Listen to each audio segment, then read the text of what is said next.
নির্বাচনে বাংলার আসনগুলোর হাল হাকিকত নিয়ে আমাদের আলোচনা 42 শুরু করলাম। আমি অনিকেত চট্টোপাধ্যায়। 26 তারিখ আমাদের রাজ্যের 3টে আসনে ভোট, আর সেই ভোটের প্রচার শেষ হয়ে যাবে 24শে এপ্রিল বিকেলে। কাজেই আমাদের আজই এই 3টে আসনের শেষ অবস্থা নিয়ে আলোচনা করে ফেলতে হবে।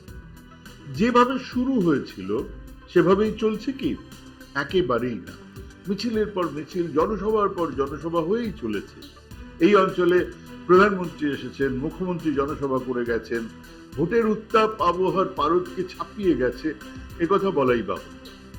এবং প্রথম দফার ভোট হয়ে যাওয়ার পরে বিশেষ করে বিজেপি শিবিরে একটা হতাশা, আর তারই সঙ্গে আরো মরিয়া হয়ে মাঠে নেমে পড়ার একটা চেষ্টা চলছে। হ্যাঁ, একেবারেই তাই। নির্বাচন চলছে, একটা হিয়ালি বাজারে ছেড়ে দিলেন শুভেন্দু অধিকারী, নাকি বোমা ফাটবে। তিনি মাঝে মধ্যেই তারিখ দেন, মেলে না, কিন্তু দেন তো। আর কিছু না হোক, দাদার অনুগামীরা উল্লসিত, বোমা পড়বে বোমা পড়বে। বোমা কিনা জানি না, 27,000 চাকরি চলে গেল, এতগুলো মানুষের সংসার পরিবার, সত্যি বোমা। কিন্তু এই বোমার রাজনৈতিক লাভ বিজেপি পাবে কি জানি না। সুকান্ত মজুমদার তো বালুরঘাটের বাইরে বেরোতেই পাচ্ছেন না। দার্জিলিং এ এমনকি অমিত শাহের সভা বাতিল, কুয়াশার জন্য নাকি মাঠে লোকই হয়নি। লেবং রেস কোর্স ফাঁকা ছিল, উদ্বিগ্ন হয়ে সময় দেখছিলেন বিমল গুরুং, তিনি এলেন না। রাজু বিস্তকে চিন্তিত দেখালো। শুকনা হোটেল থেকে মোবাইলের ভাষণে কি ছিঁড়ে ভিজবে? কার্তিক পাল রায়গঞ্জে জনে জনে বলে বেড়াচ্ছেন, এবারে কিন্তু কাজ করব, কাজ হবে। মানে কি?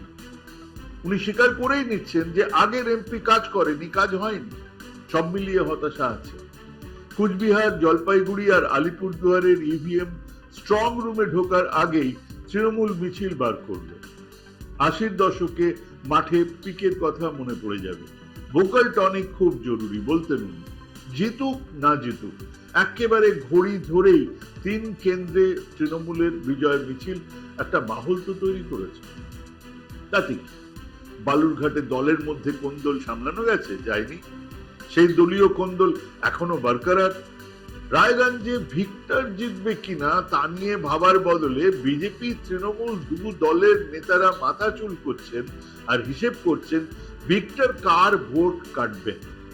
রাজনৈতিক পণ্ডিতরও তাই। সব মিলিয়ে প্রচার শুরু হয়েছিল একরকম, এক আবহে। আজ কোথায় দাঁড়িয়ে চলুন দেখে। প্রথমে দার্জিলিং। আগেই বলেছিলাম এই দার্জিলিং এর নির্বাচনের ফলাফল সেই 80 থেকেই স্থির করে দিত পাহাড়ের দল। শুরুর দিকে সুভাষ ঘিসিং, জেএনএলএফ, পরে গজমোমো, বিমল গুরুং, তারপর আরো নানান টুকরো। এবারে যেটা নতুন সেটা হলো পরস্পর লড়ে যাওয়া মনঘি সিং এর জিএনএলএফ আর বিমল গুরুং এর গোর্খা জনমুক্তি মোর্চা গজমোমো সমর্থন করছে বিজেপি প্রার্থীকে। বিমল গুরুং বলছেন আলাদা রাজ্যের কথা, বিজেপি প্রার্থী ঘুরিয়েই বলছেন গোর্খাল্যান্ড আমার স্বপ্ন। মনঘি সিং দুয়ের মাঝখানে তাল কাটছে বারবার। তারপরে গোদের ওপর বিস্ফোরার মতন বিজেপি এমএলএ বিষ্ণুপ্রসাদ শর্মা, তিনি দাঁড়িয়ে গেছেন, প্রচারও করছেন। আজও তাকে ম্যানেজ করা যায়নি। অন্যদিকে হামরো পার্টির অজয় এডওয়ার্ড, গোর্খা জনমুক্তি মোর্চার আর এক ভাগের নেতা বিনয় তামাং এবারে কংগ্রেসের মুনিশ তামাং এর সমর্থন। বামেদের সমর্থনও আছে। ওদিকে পাহাড়ের রাজনীতিতে অনিত থাপা এখন তৃণমূল দলের নেতা, তিনি নেমেছেন দলের প্রার্থী গোপাল লামার সমর্থনে। মানুষ 5-6 বছরের অভিজ্ঞতায় শান্তি চায়। গোর্খাল্যান্ড নিয়ে এসে উন্মাদনাতে সাধারণ মানুষের সায় নেই, কিন্তু বেকার যুবকদের আছে। কিন্তু তাকে সব ছাপিয়ে ভাসিয়ে দেবে দেখে তো মনে হচ্ছে না। মুনিশ তামাংয়ের পেছনে হামরো পার্টির সমর্থন কাজে দিচ্ছে, আর গোপাল লামার প্রচারে গত 5-6 বছরের শান্তি, পাহাড়ের বিভিন্ন প্রকল্প ইত্যাদির কথা বলা হচ্ছে। এবং এই প্রথম নির্বাচনের আগেই সিদ্ধান্ত হয়ে গেছে গোত্রের নির্বাচন কিন্তু হচ্ছে না, এনিবডিজ গেম। কিন্তু ভারে অর্থ বলে প্রচারে গতবারের বিজেপি প্রার্থী এগিয়ে। ফলাফল কিন্তু যে কোনো দিকে যেতে পারে।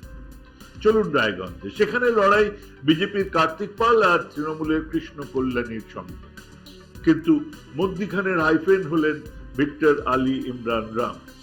কারণ তিনি সংখ্যালঘু ভোটের বিরাট ভাগ যদি নিয়ে চলে যান তাহলে তৃণমূল পথে বসবেই। আর বাম কংগ্রেসের যে ভোট বিজেপির দিকে চলে গিয়েছিল তা যদি তিনি ফিরিয়ে নিয়ে আসেন তাহলে বিজেপি পথে বসবে। দুটোই হবে না, হবে না। তার কারণ ওখানেও তীব্র মেরুকরণের হাওয়া। সংখ্যালঘু ভোট আগে আশ্বস্ত হতে চাইবে জয় সম্পর্কে, যা এখনো ভিক্টরের দিকে নেই। এবং মমতা বন্দ্যোপাধ্যায় বা তৃণমূলের প্রচার ওই বিজেপি তৃণমূল বাইনারিটা বাজারে ভালো করেই নামিয়েছে। আর একটা ফ্যাক্টর হলো রাজবংশী ভোট, যা এখানেও একটা ফ্যাক্টর, সেটা নাকি তৃণমূল ম্যানেজ করেছে কি দেখা যাক।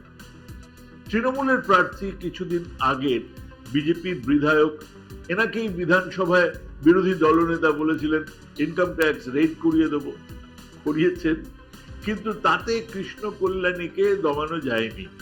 ওনার পক্ষের অসুবিধে হলো দলের মধ্যে, মানে তৃণমূল দলের মধ্যে কোন্দল, কিন্তু ওনার নিজের পয়সা আছে, প্রচারের ঘনঘটায় আকাশ ঢেকেছে রায়গঞ্জ। বিজেপি প্রার্থীর সব থেকে বড় অসুবিধে হলো আগের বারের সাংসদের নন পারফরমেন্স আর আসন ছেড়ে চলে যাওয়া। ওদিকে সেলিম গিয়ে এবারে ভিক্টর কেন, দীপা দাস মুন্সি কোথায়, এই প্রশ্নের সামনে ভিক্টর। বামেদের ভোট পাবেন দল ছেড়ে যাওয়া ভিক্টর? দীপা দাস মুন্সি একবারের জন্য প্রচারে আসেননি।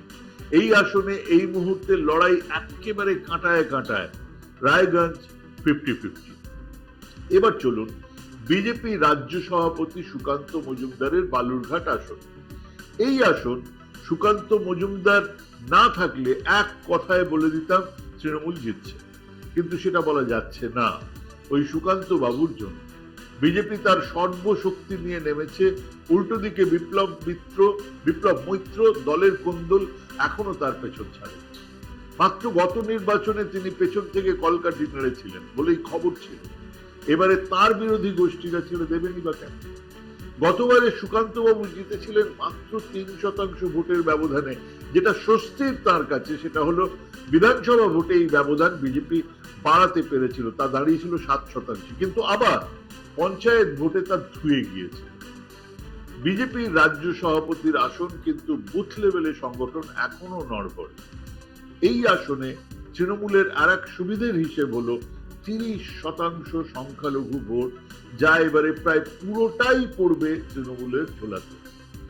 ওদিকে আরএসপির প্রার্থী জয়দেব সিদ্ধান্ত লড়াই নেই, বলাই ভালো, থাকলে তৃণমূলের আরো খানিক সুবিধে হতো। সব মিলিয়ে লড়াই জমজমাট। এবং আবার বলছি, যেহেতু প্রার্থী সুকান্ত মজুমদার, তাই আজও এই লড়াইয়ে অ্যাডভান্টেজ বিজেপি। 3টে আসনের দার্জিলিং নিয়ে কিচ্ছু বলা সম্ভব নয়। রায়গঞ্জে লড়াই বিজেপি আর তৃণমূলের মধ্যে 50-50, আর বালুরঘাট অ্যাডভান্টেজ সুকান্ত মজুমদার। আজ এখানেই শেষ করছি, নমস্কার।